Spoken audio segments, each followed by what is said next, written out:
I will take a piece of parapost wing by hairline, and another piece it will be from the extreme, also poly yarn for parachute posts. So this light gray is from hairline. It's a little bit coarser, and this one is more finer. This one from the extreme. So white and light gray. Something that I've read somewhere that Hans van Klinken does is he would take water and he would just test his poly yarns in water, how they behave. So basically what he will do, this is hairline now, he will just take and make a little, like a dubbing ball out of this poly yarn. He will squeeze it and then get a little ball, as you can see here, and he will just place it in the water. Of course it will float like this, as you can see here, but if you submerge it in the water, it should float, and that's how you know that your parapost material is good. I would just go a little bit further, a little bit more, and I will squeeze out all the air and then let it go under. So as you can see, it floats back. Obviously this is not going to hold your hook, but at least you know that material that you are using is buoyant. Now let's do the same with this extreme poly yarn and see which one is better. This one sinks immediately, as you can see a little bit, but when you press it, it stays down. So it's here on the bottom. So this one sinks. I'm not sure how much this will actually affect your fly, but man, Hans van Klinken actually wrote a book about it, so who am I to doubt his words there? So I'm gonna use Hairline's product because obviously it's a little bit better. So first, let's go into materials, and first material is going to be obviously hook. This one is size 12, 1167 by Daichi, and it's finally I got some hooks that are intended to be used for Klinkhamer. I don't like hooks with barbs, so I'm gonna just place the hook in my vise, and I'm gonna pinch the barb. I like to do it from a couple of angles, so I get the smoothest possible barb, debarbing, smoothest possible debarbing here. Now, I'll place the hook in the vise. First, you can decide if you want to put it like this a little bit, because when you get to the end, your thread can slip. The other solution for that is just to rotate your hook in the vise like this, so it won't slip. And second thing is, because I'm using my second material is Semperfli Nano Silk, and it's slippery, I'm using wax to make more friction. Then I said Hairline Parapost, that's my third material. Now flat wire, that's something at least new for me, in pink color, and some, I guess, crow's feather. I'm gonna use those barbs for the body. Then for the legs or parachute hackle, I'm gonna use this whitening rooster cape feather.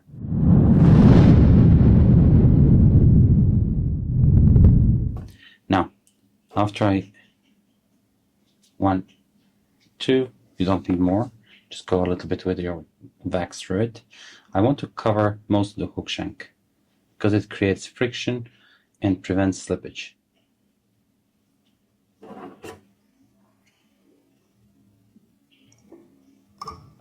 Now at this point you can also add wire, because wire won't obstruct anything you do. So I'm preventing also build-up here, bulk, whatever you want to call it.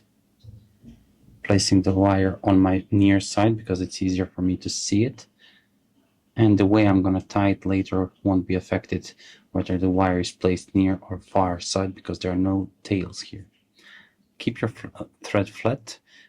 Now, if I just release everything, you will see that the thread can slip down, but if I rotate, the thread will not slip down. Now, keep your thread flat, because it's just much easier. Now, I'll prepare a couple of barbs. When I say couple, I mean really couple. 3, 4 max. And then just pull them out. I'm gonna place them on the far side.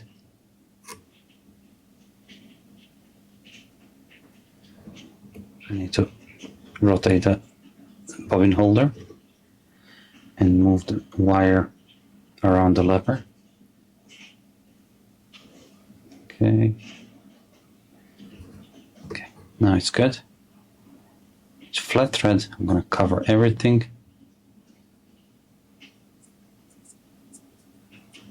Okay. And that's it. Now I got all my materials prepared. I have the base of the body. Now nothing can rotate, because if you have a very small base of this nanosilk thread around the hook shank, if you pull tight, it can turn around the hook. Now it cannot.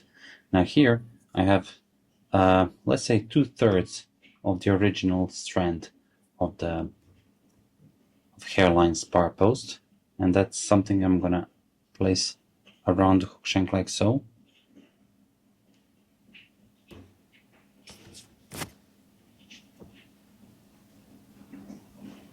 Now go. This is kind of crisscrossing here a couple of times, and then I'll just take wraps like so to squeeze everything. And to prevent turning it around the hook, I'll just make those wraps. So 1, 2 around the hook shank, around the base, sorry. Tighten it very tight as much as you can, and then go around. And then I'll go back. This is also creating taper. Now I'll just go on the other side and in reverse. Flatten the thread, because it's very important to have flat thread here. So this is my foundation for the parachute post that it is imperative to be very fixed in a position and that it doesn't rotate. Now I'm gonna rotate the hook in my vise and do everything. So flat thread, as you can see, it's already good. You can see that I'm like wrapping it nicely and it doesn't fall down. Now in the opposite directions, my thumb is pushing up, my thread is pulling down, and I'm making it even more rigid than it was. Couple of wraps and then add some tension. Couple of wraps, add some tension, and this should be enough. Now flatten the thread again.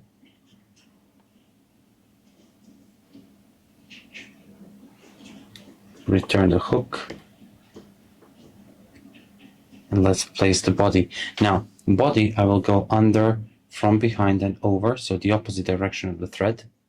That's my idea here. And those wraps are going to be in a touching wraps. I'm gonna pull everything together and catch it with my hackle pliers. So try to make it in touching wraps without twisting the body too much, if any twists. So try to make as even body as you can, because if you want to make it even wraps of ribbing, your body should be as even as possible, because if you try to wrap something around uneven surface, wraps will not be so even. But if you try to wrap something around even surface or flat surface, then wraps will be much better. Now, even in unevenness is something that's happening here. We have it's obviously not flat, but it should be, let's say, there should be some kind of a pattern behind those wraps, if you know what I mean. So those bumps should be equally spaced. So I'm gonna just catch this one here, 1, 2, and then I'm gonna cut the excess. Now I'm gonna take the wire and then just create a little bit of hot spot here, going downwards. Okay, and then just go up in touching turns when it's super thin, so I don't see it very well, but I think I'm doing a pretty decent job here. And now keep the angle when you keep the ribbing, and the ribs will be spaced evenly. And the ribs are going in the opposite direction of the body material, those crow barbs, which are actually quite nice for tying, as you can see here. So 2 wraps behind, and then I'll just make 1 wrap here or 2, and then I'm gonna break it here. That's it. Now let's talk about thread. Let's talk about feather. This part here has a lot of web, and the rake is very thick, pretty much useless for dry flies. And this web tapers down and almost disappears somewhere around here. And that's where I'm going to begin my wraps. So I'm going to also remove some barbs from the rakes.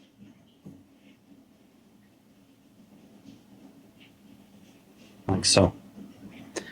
And when I place the rakes along the parachute post, rakes should extend, bare rakes should extend a little bit above the post. That's the goal here. Now, I also want this shiny side to face downwards when I start wrapping.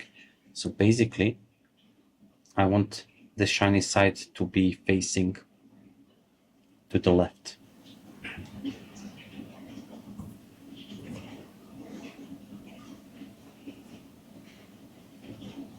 Now, as you can see, it will spin. Let me just fix the position. Okay, this is it. As you can see, it's facing to the left. I mean, now it's upwards, but... And I will not go all the way with my wraps. I will not go all the way as the previous wrap was going. I will leave 1 wrap shy, so my rakes can lie down over here. It's important to have flat thread, make smooth foundation, return everything, and that's it. Now, I forgot to mention one material, and that's dubbing. Dubbing is Sebai or whatever you read this, and it's Pico dubbing. It's quite dark, and I like that one. Matches nicely this fly. What I don't like about this one is not very easy to dub. It's kind of fine dubbing mixed with coarse dubbing, and it just doesn't wrap as well as some other dubbings do. But if you take as little as possible of it, then you have more control and everything wraps much more beautifully. But if you have bigger clump of it in your hands, then wrapping is not so easy.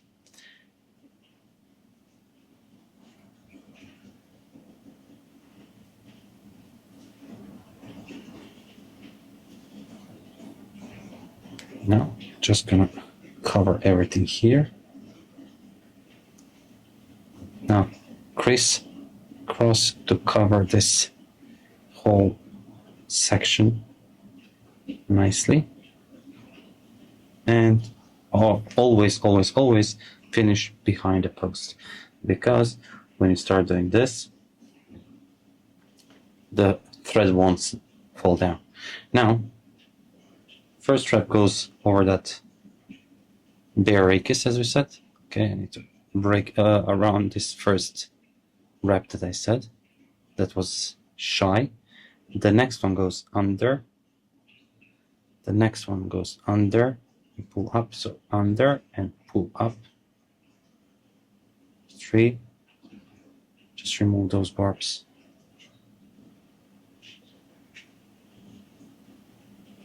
Okay. And once you see those barbs fighting that you cannot place anymore, it's time to stop. So basically, for me, it's time to stop now. I'll go under all those barbs, make 2 wraps, make everything tight, and then I'll go with my scissors just with the blade. I'm not snipping, I'm just cutting with the blade of the rakis. And then let me see, where am I at? Yep, that's it. Now remember from the beginning of the video, a little bit of wax will prevent everything from unwinding. So a little bit of wax on the finish, whip finish knot can't hurt. So go with those wraps under. And as you can see, I got those wraps over here, but that's not a big concern. Just take them out. I got them tangled into the whip finish knot, but that's not a concern, as I said. Okay, tighten everything. And you got yourself a nice clean hammer. Now I'll just again do the same as with the rakis. I'll just push the blade against the thread.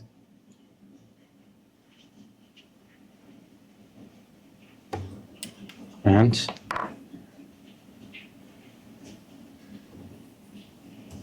usually this should be the height of the post, so somewhere around here if I'm not mistaken.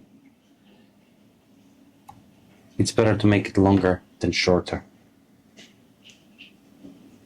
So this is your Klinkhamer. As you can notice, all those wraps are horizontal, which is very important, because if they're going up or everywhere, then the fly is not tied well. I don't like them going down, especially not too much, then you have to cut some of them.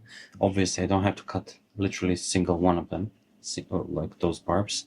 I have a nice pair of posts that I can see, and a nice deep holding hook that will behave. This will behave literally like a ship. So below the ship there is a keel, I think it's called. That is holding the ship upwards. The hook is literally doing the same thing with Klinkhamer or any kind of parachute hook, parachute flies that are deep sitting in the water film, and this one is one of them. So shuttlecocks are the same. They will always land perfectly. This one will always land perfectly. Now, one thing to consider is some people, just to make more beautiful fly for the Instagram, will strip the hackle and wrap it like that, because they will get more nicely wrapped hackle. While that's not necessarily wrong, for this kind of flies, it is wrong, because if you want to have certain amount of barbs to hold and support your hook on the water, you will have on the same length of the rakis. So if I have like 5 centimeter of rakis, this is half of the barbs. But if I didn't strip it, that would be like one whole amount of barbs. And if I wrap all 5 centimeters around the post, I have double the amount of barbs. Sorry. So basically, if you're stripping everything, you're wasting half of the barbs that are holding your fly on the water. But if you want to make double wraps, then your hackle has to go double the height, which again is wrong, primarily because those barbs that are on the top are basically not holding your fly. Those barbs that are on the bottom are holding your fly on the water, usually, especially if you use some floatant to support your fly. And when we come to floatant, never ever use floatant on anything that's on the hook. Everything that's above the hook can get some floatant. Everything that's on the hook shouldn't have any floatant at all, because it can affect the floating of the fly. Like maybe it can tilt it or something like that. If the body sinks down in the water immediately, that's perfect. And those flies are very smartly designed to land every time perfectly. They will never tilt to the side because of their construction. So same as in feather mechanics, Gordon van Spey said that form follows function. That is one of the examples where form follows function. Everything about this fly is designed in a very smart way to hold this fly properly underwater. So guys, hope you liked this video. Hope you enjoyed it. And until next time, and it will be a couple of weeks, I think, keep safe and tight lines.